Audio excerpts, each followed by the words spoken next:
Hello दोस्तों, आज हम पढ़ने वाले हैं रीजनिंग का एक most important chapter dice. Dice का मतलब है पासा। अब जितना भी एग्जाम हुआ है आजकल कॉम्पिटिशन का, उसमें यूपीपीएससी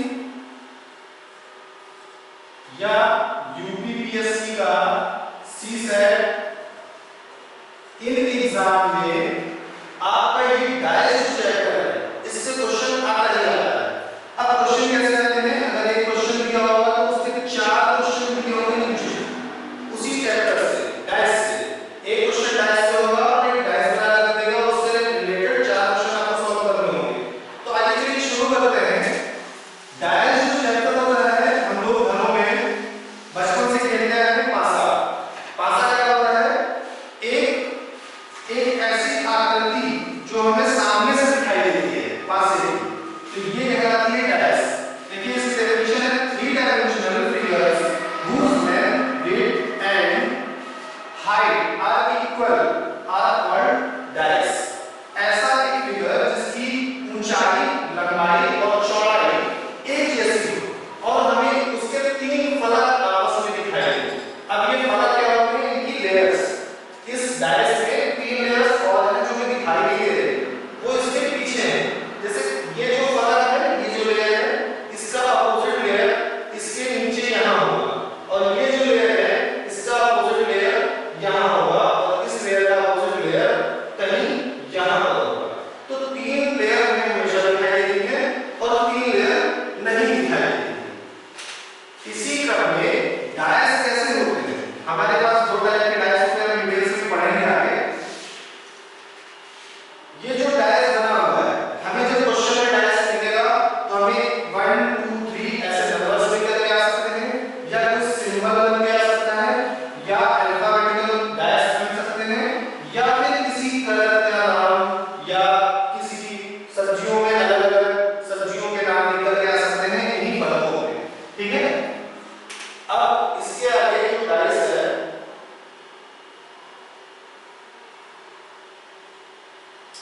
देखिए टाइप्स ऑफ डाइस। डाइस होते हैं दो टाइप के। पहला आपका होता है क्लोज डाइस। अब क्लोज डाइस कैसा होता है? क्लोज डाइस जो हम लोग हमेशा से देखते हुए हैं, जिसमें हमें तीन फलक आपस में दिखाई देती है सामने, और इसके बाद होता है हमारे पास ओपन डाइस। तो ओपन डाइस में सिर्फ इतना फर्क होता है, जो क्लोज डाइस होता है उस क्लोज डाइस को हम खोल देते हैं। जब उसे खोल देते हैं तो देखिए इसमें भी 6 परत होंगी, 1 2 3 4 5 6, है ना? इसी डाइस को हमने खोल के रख दिया है। जैसे कमरा होता है, इस कमरे में 6 अलग-अलग दीवारें होती हैं, छत होता है, जमीन होती है, 4 दीवारें होती हैं। अगर इसे खोल के रख दें तो हमें 6 अलग-अलग परत दिखाई देगी। डाइस में एकदम वैसा ही होता है। तो इसमें एक क्वेश्चन बनता है आपका क्लोज डाइस से, एक क्वेश्चन बनता है ओपन डाइस से।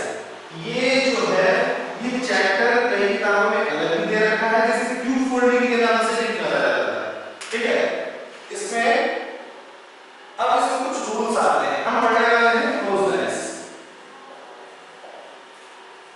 क्लोज डाइस पहले हम क्लोज डाइस के बारे में जानेंगे, जिसमें कुछ रूल्स आते हैं। अब आपका पहला रूल क्या कहता है? साइड सरफेस रूल, मतलब फलकों के नियम है। साइड सरफेस रूल, इसे हम डिटेल से पढ़ेंगे। दूसरा है कॉमन नंबर रूल, जो कॉमन नंबर होता है उससे संबंधित होता है। तीसरा होता है क्लॉकवाइज सर्कुलर क्वेश्चन रूल। ठीक है? और इसमें इस रूल को रामबाण रूल भी कहते हैं। ये बहुत इंपॉर्टेंट रूल है। आपका कोई भी क्वेश्चन होगा, इस रूल से आप उसका सॉल्यूशन निकाल लेंगे, अगर आप ये रूल भूल भी जाते हैं तो देखो। ठीक है? आगे देखते हैं। इसमें पहला rule side surface rule.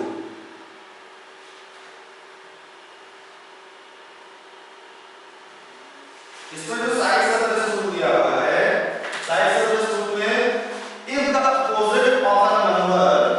if the opposite of a number is to come out, then the number written on the side surface cannot be opposite to the number asked in the question। मतलब सीधा सीधा कहने का है, आपको ये rule जानने के लिए कोई थ्योरी पढ़ने की जरूरत नहीं है, आप सिर्फ पता लगा सकते हैं साइड सरफेस रूल क्या होता है। साइड सरफेस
ये डायस एक ही है, ठीक है, डायस एक है, उसके दो फिगर बने हुए हैं और इसमें जो पहला फिगर होता है वही मेन डायस होता है, बाकी इसके सब्स्टिट्यूट इसको घुमा करके और इसके जितने भी एंगल्स होते हैं उसको हम रिप्रेजेंट करते हैं।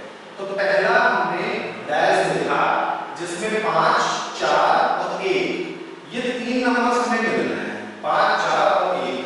इसके बाद ये इसी डायस का एंगल चेंज करके लिया गया फोटो है, ठीक है। अब ये पूछ रहा है अपोजिट डिजिट ऑफ 1, तो 1 का अपोजिट निकालना है, तो इस रूल को सॉल्व कैसे करते हैं? सबसे पहले हम नंबर्स लिख लेते हैं। हमारे पास कितने नंबर्स हैं? यही नंबर्स होंगे डायस में, 1 2 नहीं लिया हुआ है, 3 4 5 और 6, ठीक है, क्योंकि इसमें 6 साइड होती हैं। अब अपोजिट पूछ रहा है 1 का, तो 1 का अपोजिट हम निकालने के लिए क्या करेंगे? देखो अभी हमने रूल में पढ़ा कि जो बगल में होगा वो अपोजिट नहीं होगा, तो 1 के बगल में क्या है? 4, तो 4 अपोजिट होगा क्या? बिल्कुल नहीं, इसको काट दिया हमने। 1 के बगल में 5 है, 5 भी अपोजिट नहीं होगा, इसको भी काट दिया। 1 के बगल में 3 है, देखो 1 के बगल में 3 है, इसको भी काट दिया, क्योंकि ये अपोजिट नहीं है। 6 है, 6 भी अपोजिट नहीं होगा, क्या बचा? 2, 1 का विपरीत 2 होगा। तो अगर ये पूछे क्वेश्चन में कि 1 का अपोजिट डिजिट क्या है, तो आंसर क्या निकलेगा? 2। इसी तरह से अगर हम आगे चले तो हमारे पास दूसरा रूल आ जाता है कॉमन नंबर रूल।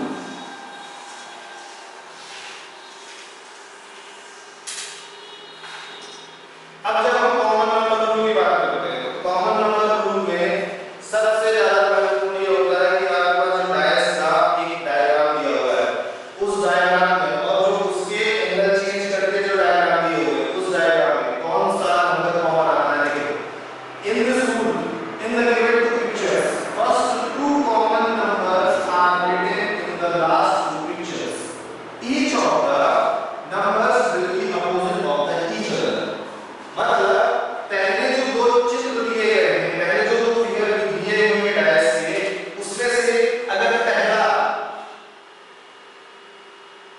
इसमें से शुरुआत के जितने भी कॉमन नंबर दिख रहे होंगे वो एक दूसरे के अपोजिट होंगे और जो लास्ट में बचेगा वो लास्ट वाले का अपोजिट होगा। जैसे ये एग्जांपल दिया हुआ है, इसमें दो फिगर दिए हुए हैं, इसमें पहले फिगर में 5 4 1 4 1 3। अब इस रूल के अकॉर्डिंग हमें क्या करना है? कॉमन नंबर ढूंढना है। 1 से कॉमन हो रहा है, 4 से कॉमन हो रहा है, हमारे पास बचा क्या? 5 और 3। इसका मतलब 1 का जो अपोजिट साइड होगा वो क्या होगा? 1 का अपोजिट हमें कॉमन ढूंढने हैं और लास्ट का अलग करना है। तो यहाँ पर ये दोनों कॉमन है 1 और 4, लास्ट में बचा क्या हमारे पास? 5 और 3। 5 का अपोजिट क्या निकल के आया? 3 निकल के आया, ठीक है, ये इसका आंसर होगा। तो इस तरह से कॉमन नंबर रूल को हम यहां पर अप्लाई करके किसी भी नंबर का अपोजिट निकाल लेते हैं। इसके बाद आगे वाले रूल पे चलते हैं जो कि हमारा थर्ड रूल है क्लॉकवाइज सर्कुलर मोशन रूल। इसे मैंने नाम थर्ड रूल भी बताया है, लेकिन ये सबसे ज्यादा इंपॉर्टेंट रूल्स में आता है। अगर डायस का कोई भी क्वेश्चन सॉल्व नहीं हो रहा वो इस रूल को लगाने से जरूर सॉल्व हो जाता है। देखो इसमें दिया क्या हुआ है? In this rule we have to write numbers forward in a clockwise direction by writing the common number in 2 pictures and we replace the common number written twice with the last remaining number. In this way we get the inverse, यहाँ पढ़ने की चीज है, of all the numbers in the given dice।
यहाँ से जो common था हमारा 4 यहीं से स्टार्ट करेंगे कि ये पूछ भी रहा है 4 मिला, अगर 5 से नहीं पूछता तो यहाँ पर हमें 5 कॉमन मिलता, ठीक है।